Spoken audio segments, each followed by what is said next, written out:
So, welcome back. Today we're going to get back into this Seadoo, get started with some of the diagnostics and see if we can figure out why this is not running properly to the point where I can take it. Obviously I have no scan tool. I can't even go that far. It'd be nice to just pull some codes, but I don't even have that option. So let's just do some electrical testing, some mechanical testing, and see if we can narrow this thing down.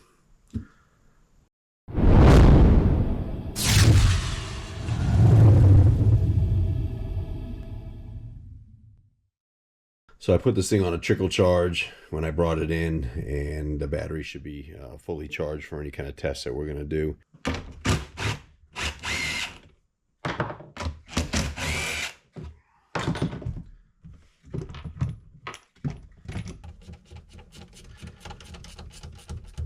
So first thing I'm going to do, I'm going to go ahead and redo a compression check.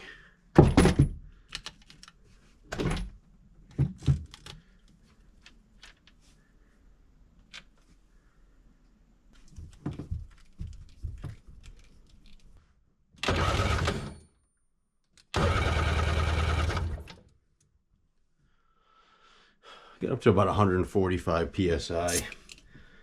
It's not ideal, but it's not terrible.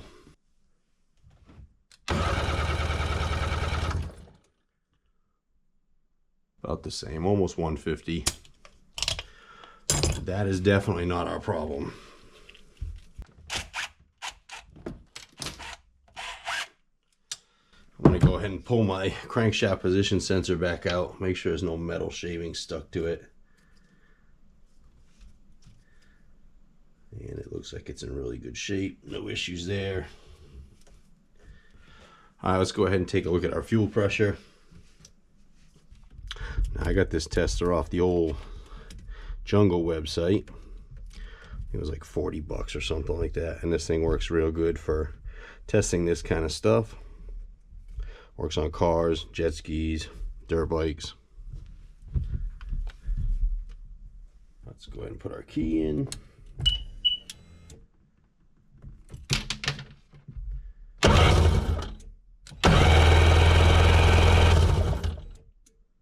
So we were getting right around 55 psi. That's definitely on the bottom end of the spectrum.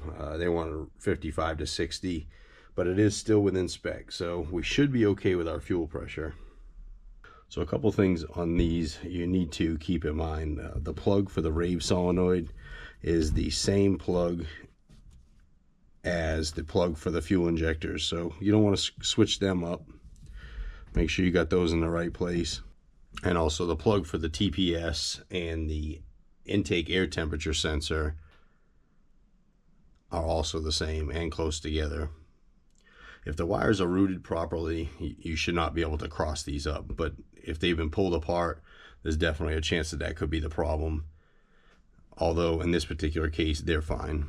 All right, so now I'll do some resistance testing on all of these sensors and see if we have an issue with any of that stuff. To do this, I'm going to go ahead and re-disconnect my negative cable. When you unplug your connectors from the MPEM or the multi-purpose electronic module, take a good look at all your connectors and make sure there's no corrosion on both the MPEM side and on the harness side. So from the service manual, I went ahead and pulled a chart of the RFI sensor resistance values. Tells you what position we're going to do the test and what color the wires are, and then your resistance values. First one we're going to start with is going to be our air pressure sensor, terminals 1 and 2.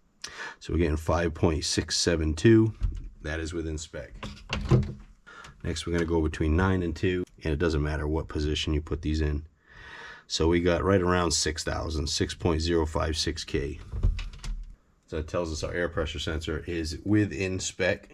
Next we're going to do our throttle position sensor, 3 and 4.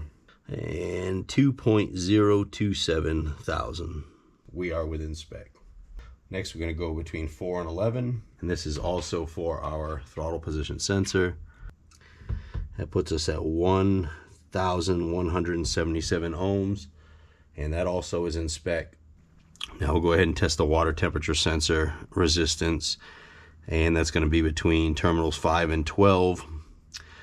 Keep in mind that these temperature tests are supposed to be done right around 68 degrees Fahrenheit, which I believe is 21 degrees Celsius, something like that. And the readings may be off a little bit on any kind of temp sensors. So let's do 5 and 12.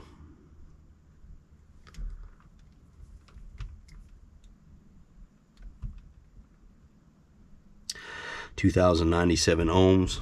So it is a little bit low, and that could be a temperature thing. Let me go ahead and unplug the sensor, make sure we're got a good connection in there. And it does. So there are further tests that I can do with this. I can actually pull this temp sensor out and put it in some warm water and check resistances, or cool it down and check the resistances that way. I'm not going to worry about that too much at this point. But let's go ahead and check our air temperature sensor. Again, this may be off. We're going between 6 and 13. And we got about 2180. And that is a little bit low as well, from 2280 to 2736. And again, we're not going to worry about that too much. We do have a good connection to the sensor, which is great.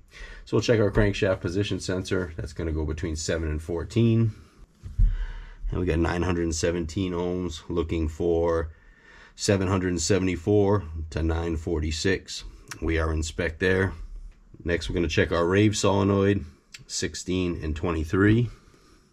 And that's supposed to be 30 ohms. We are good on 30 ohms there. Okay, we'll check our 2 injectors, 18 and 20, 19 and 21. All right, let's check our fuel injectors. We're going to do 18 and 20. That should be between 2.3 and 2.5 ohms. Again, I don't know if my tester is 100% zeroing out. So I'm 0.3 above. So I'm going to call that injector good. And we'll check our last one, 19 and 21. And we're getting 2.8 on that one as well. So the injector resistances are good. Now we're going to check our air pressure sensor between the purple and black.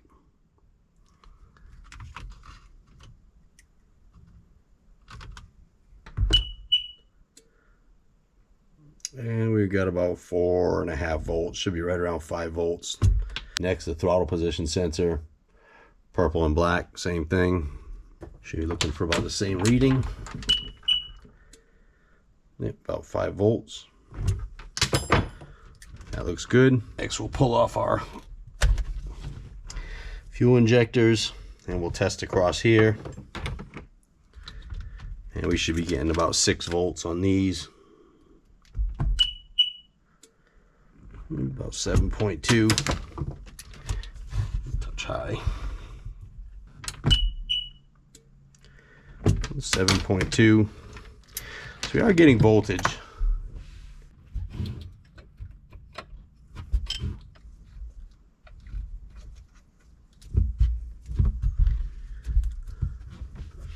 Now what I'll do is I'll take this sensor, just to be 100% sure. I'll go ahead and throw this thing in the freezer until I get a temp sense of about 68 degrees. Do another resistance measurement.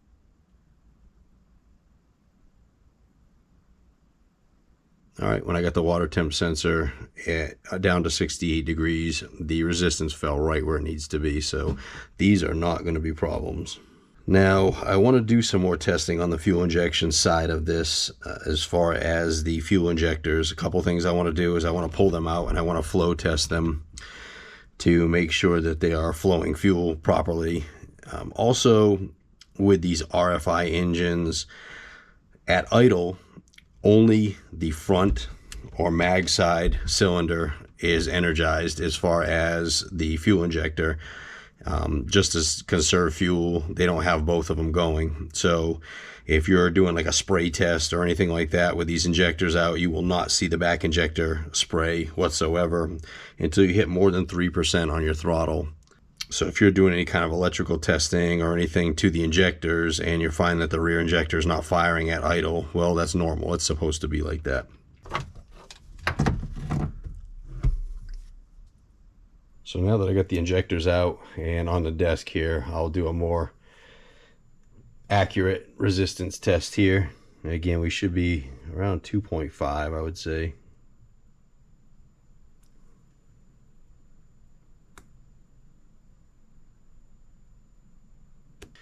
So what I plan on doing is I'm going to swap these injectors in the long run.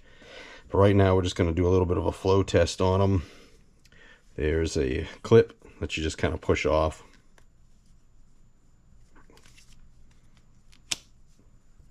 And then your injector should pull right out. I said should pull right out.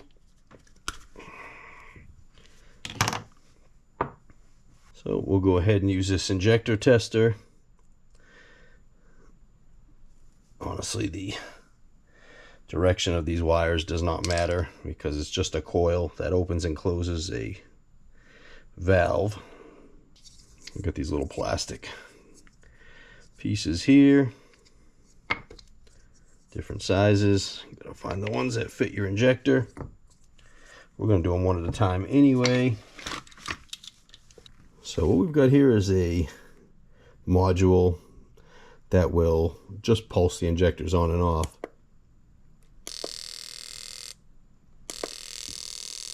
So you can hear the injectors running. You can set short, medium, or long.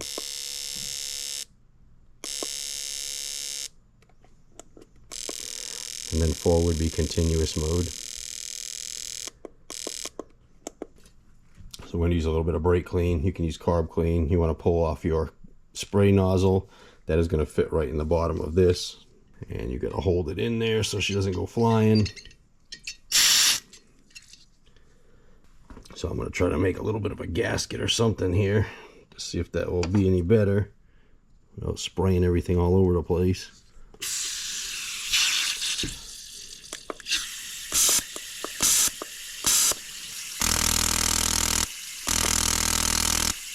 Well, that injector seems to be working fairly well.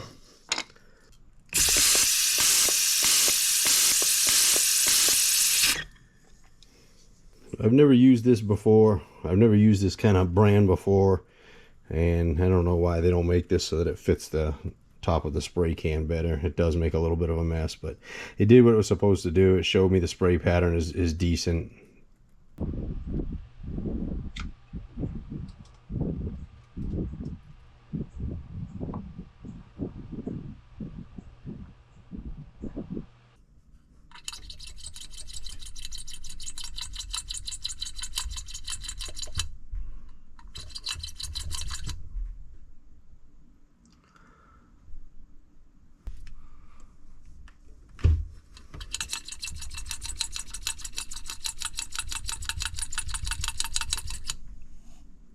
This one is not holding pressure. All right, let's get this Rave valve apart and see why we got a leak.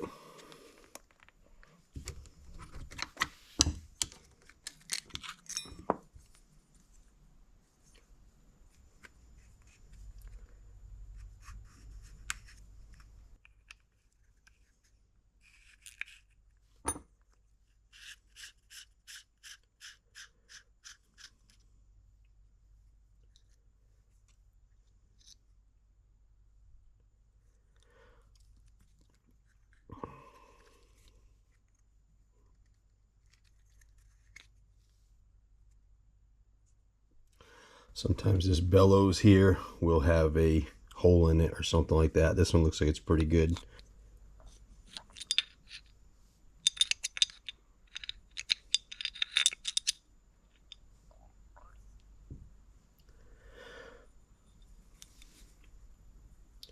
So this O-ring here is cut up pretty good. That's probably going to be our problem. There's also a spacer and an O-ring in there. That looks okay. So while you got this apart, clean everything up real good. We'll go ahead and replace that O-ring. What I like to do is use a little bit of dielectric grease.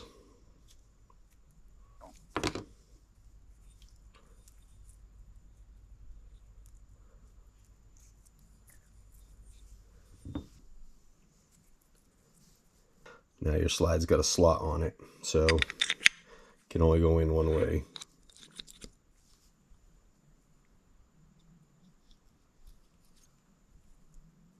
This has got like a little cone kind of deal, and it's flat on the other side. Cone side down towards the O-ring. Make sure that little spring retainer didn't fall off. And we're going to just push that on.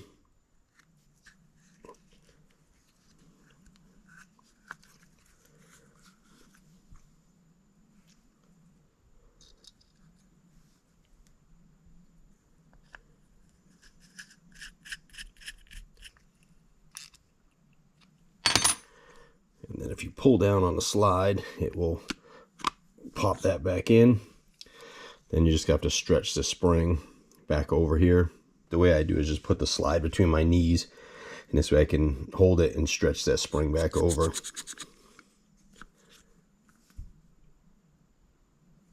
So she looks like she's holding pressure or vacuum anyway now.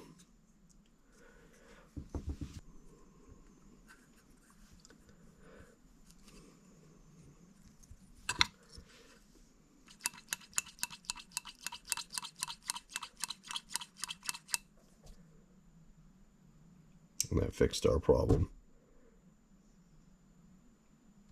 She's holding pressure now. Now, if you remember earlier on the crankcase, we had this one-way valve that we blew into to make sure that it was not going to allow any back pressure into the crankcase. So when this piston moves up and down, it creates a positive and a negative pressure. This valve is tapped into that pressure. So whenever the crankcase or the piston is moving down and it's creating positive pressure in the bottom of the crankcase, it's forcing the air into this line. Now when the piston moves back up and it creates a negative pressure, this one-way valve will not allow the pressure back inside. So as the piston moves up and down on an RFI engine, it will continually produce a positive pressure in this line. And this line runs up to our Rave valve solenoid. Now if you had a DI boat or a direct injection boat, you would get this pressure pulse from the air compressor rather than this. What I'm going to do is hook my gauge up to this thing, give it a couple of cranks, and see what kind of pressure we're building from the crankcase. I'm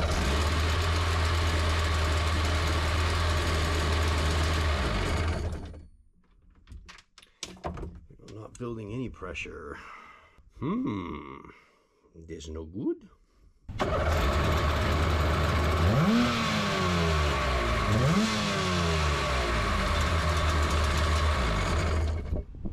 So I took the valve back out, blew through the line real well, and now I'm starting to get pressure up at my valve, which is good. So the last thing I'm going to do before I call it a day on these Rave valves is do a modification to the cover so I can actually watch them work.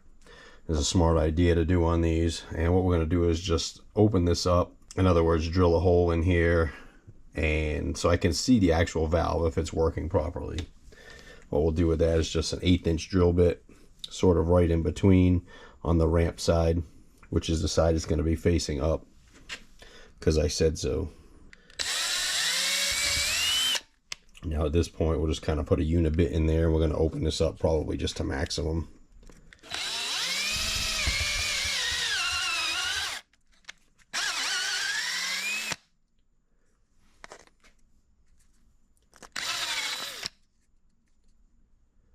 So as you can see now, this gives you a window so you can make sure that your Rave valves are working properly and they're working in synchronization, and then you can do fine adjustments to the opening and closing times by increasing or decreasing spring pressure using these red caps on the top.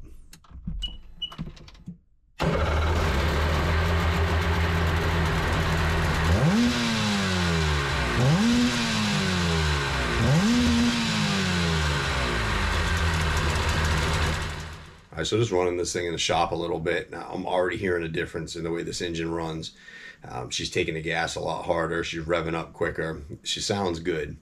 I think at this point here, before I get any deeper into this, I'm going to take this back to the lake, give it another shot, and then we'll go from there. If I'm still having issues, we're going to go ahead and pull the exhaust back off, pull the intake back off, and check our rotary valve timing to see if that's in one way or another not correctly installed.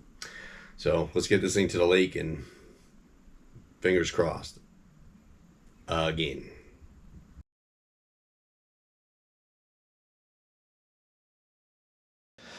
All right, so basically after all the electrical testing, I kind of gave up on this jet ski.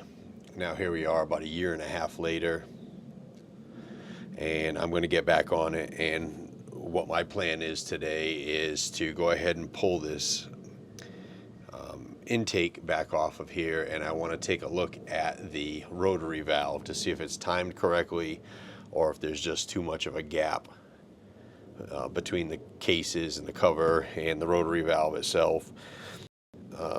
Other than that, I really don't know where else to go with this jet ski. I thought maybe there could have potentially been an issue with a specific wire feeding one of the fuel injectors, and I ended up making on the lathe a fuel injector holder so I could go ahead and plug it in to this wiring harness and rev this thing up to see if that second injector is coming on, because these only run on the mag side cylinder or the front cylinder at idle. I think you have to be like over 13% throttle or something before the secondary injector comes in, and they both seem to work. I swapped the injectors and they work fine, so I don't know if I'm having an electrical issue feeding the secondary injector. So I wanted to power up another injector and see if it was actually opening and spraying. So I might do that as well. But like right now, we're going to get this intake off and take a look at this rotary valve. All right, this is not totally necessary, but I just decided to take all the exhaust and everything off so I can get a better look and show you guys a better look at what we've got here. So here is our rotary valve, which opens and closes these ports. I don't see any damage or scoring, like major scoring. This thing actually feels pretty good. So we're going to check to see if it's timed properly. First thing I need to do is take the mag side spark plug out, and we're going to get this engine up on top dead center. In other words, the piston up as far as it's going to go before it starts heading back down again.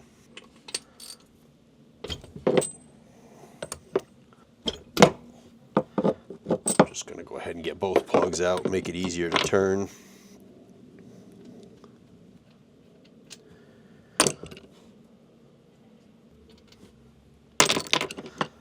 Now they do sell a tool that threads into this and it has a gauge on it to tell you when you're at top dead center, but literally all you really need is like a screwdriver or a straw or something like that you could stick down. As that piston comes up, you'll see it'll push that screwdriver up. And we just want to make sure that's up as far as it'll go, and you'll kind of feel like rocking the crankshaft back and forth. It will no longer move. So what you'll need is a degree wheel like this, and the first thing we want to do is we're going to line 360 degrees up, and that's going to be on the mag side port at the bottom. We also want to make sure that there's not a ton of play in here, because there's a brass gear on this that could be stripped out or damaged.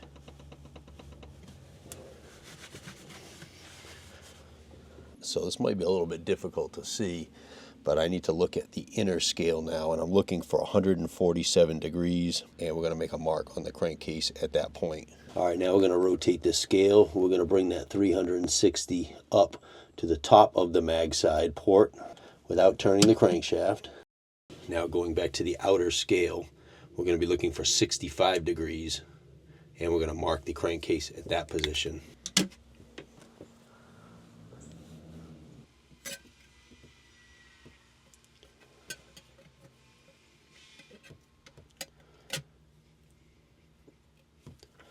You can see it's farther away from this side and overlapping this one, so we may have to flip this thing over.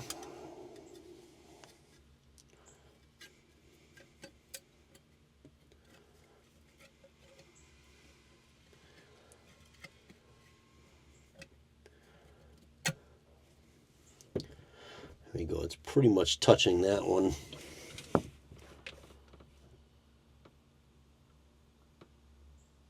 It's about as close as you're going to get. I don't understand why they don't just use reed valves. That would make it a lot easier. And the last thing I want to check on this is the squish to make sure that we don't have too much of a gap. All right, so there's a couple of different ways to do this. One, you can do solder, specific solder. Check your manual. Gonna put a couple of pieces of solder here. Replace your rotary valve cover and torque them to 15 foot-pounds in a cross pattern, and then pull it back apart and measure the squish. Also, we can use feeler gauges, which I'm going to try to do. Then we're going to try to get down inside this port here and get a measurement to see if our clearances are good. So I'm going to go ahead and rotate this back so it's covering both ports. And we need to take this O-ring off of this cover.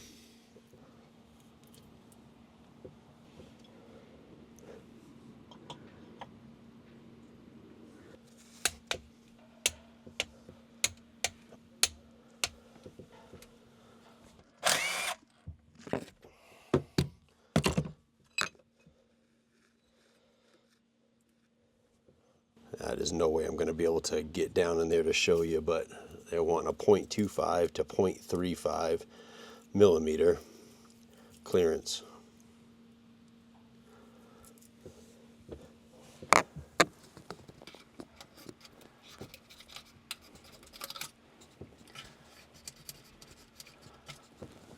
That slides through no problem.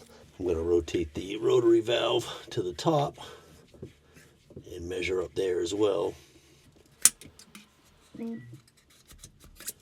Okay, 0.25 is good. Let's go to 0.35.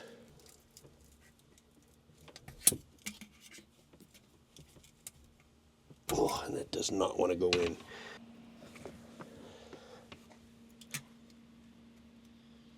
Nope, too tight. Well, everything is perfect in here. I'm going to pull the cover back off, put the O-ring in it, and put some 2-cycle oil in there and put it back together. There's nothing wrong with that.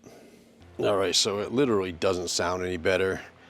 I pulled the spark plug wire off of the rear cylinder. I've got it connected to just a spark plug. I didn't pull the spark plug out of the cylinder, just disconnected the cable from it, and I've got it grounded. We're going to check to see if we got spark.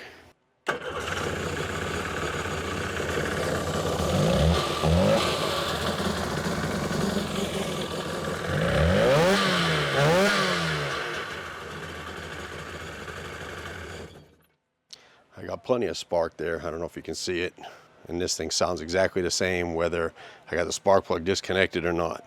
All right, so what I've got here is something that I made up on my lathe here to test fuel injectors, and it's basically just an aluminum block here, and this will connect to a fluid, which is a cleaner, and just a couple of bolts here will hold this injector in. This is an injector from one of these boats, a spare I had hanging around. So what I'm going to do is I am going to hook this up to my fuel injection pressure tank, pressurize this thing up to where this thing normally would run, and we're going to check to see if this is actually going to spray when I rev this thing up.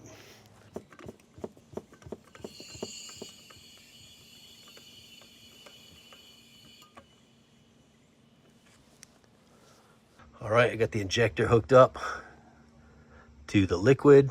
Got a little bit of a drip leak here, not a big deal. I'm going to start this up, and we really want to see this cleaning liquid spraying out of our injector. Yeah, I think that means the battery's dead. Of course it's going to be dead. All right, let's give this another shot.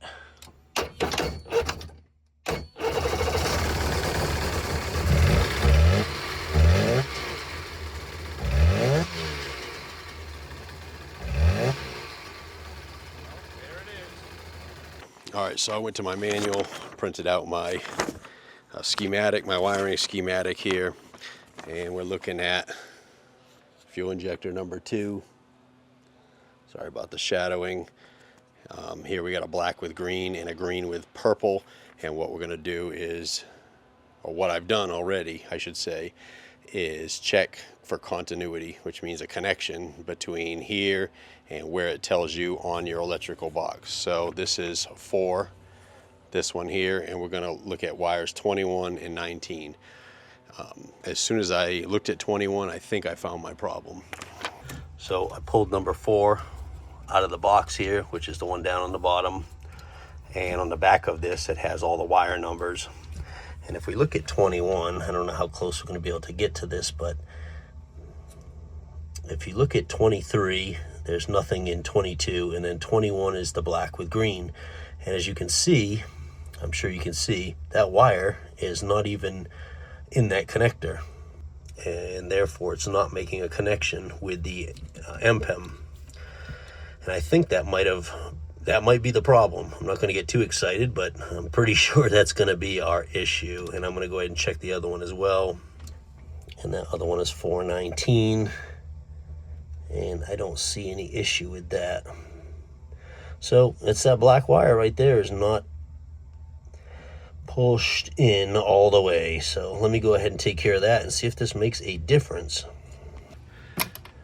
We got our plug fixed. Let's see. I had to put a jump box on it. Let's see if it'll start now.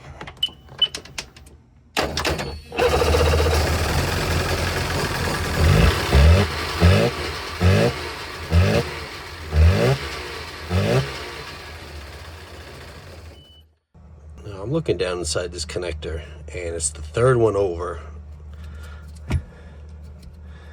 So it should be right there. And I don't even see the wire in there, even though I pushed it in. So something is goofy. I gotta try and take this connector apart and see if I can figure out what's going on in there, because that is the problem for sure. I do have 12 volts positive on the green line to the injector. So it's either the MPEM is bad or it's probably this wiring connection still. So I pulled this wire out of position 3, and I'm going to clean this up real good and see if I can get that to set back in there properly. It's got a lot of corrosion in there.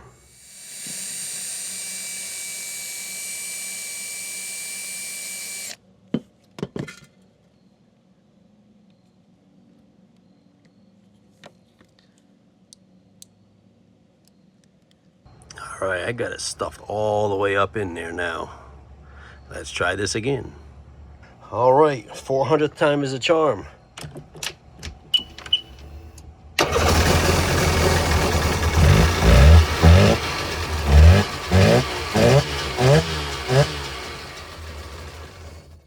Sweet. Let me hook the actual injector back up and see if she revs up better. All right, hook back up. Let's see.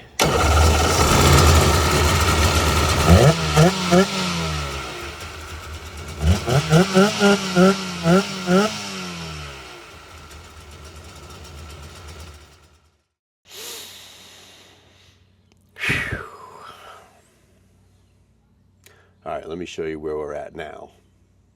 So this is the current stage of this 787 RFI engine.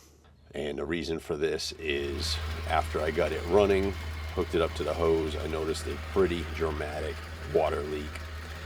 And I was able to trace that down to the base gasket for the rearmost, or the PTO side cylinder, just spraying water out. And once I took this apart, I could see that the gasket was almost pushed out.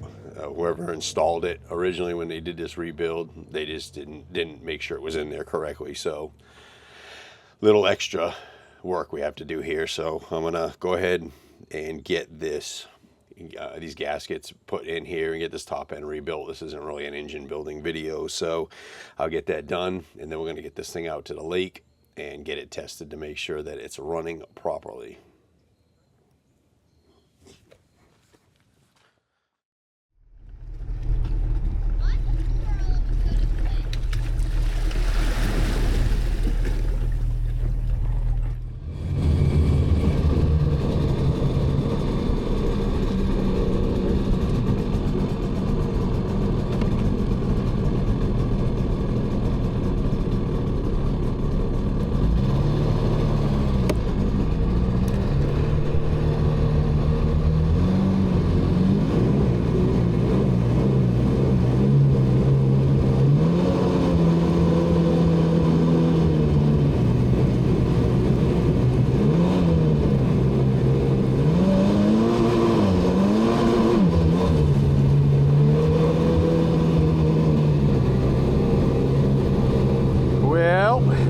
back to the old drawing board. She's moving under her own power, but it has like no propulsion. So almost guaranteed I'm gonna have to pull out the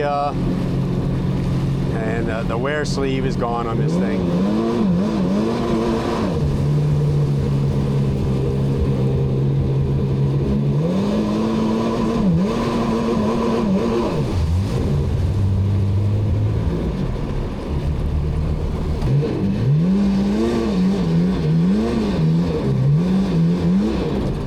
All right, pull me out.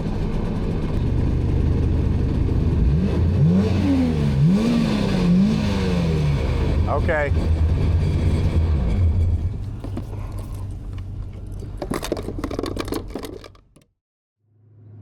All right, well, not super happy with the outcome. It looks like it needs the typical with all Seadoos. It's going to need the jet pump sleeve. It's no good. The thing is just winding out, and no propulsion or very little propulsion. Not the way I wanted to end this one, but as far as running, she's actually starting and running on the water, which it didn't do before. Does have a little bit of a stumble here and there. So no test ride this time. We're gonna have to rip this jet pump off and get that sleeve replaced and get back at it. But good thing it's November and we got tons of time before it's riding season, or jet skiing season anyway. So thank you guys for watching, subscribing, liking, sharing, give me the thumbs up, buying the manuals, buying the merch. I appreciate it. Until the next one, we'll see you then.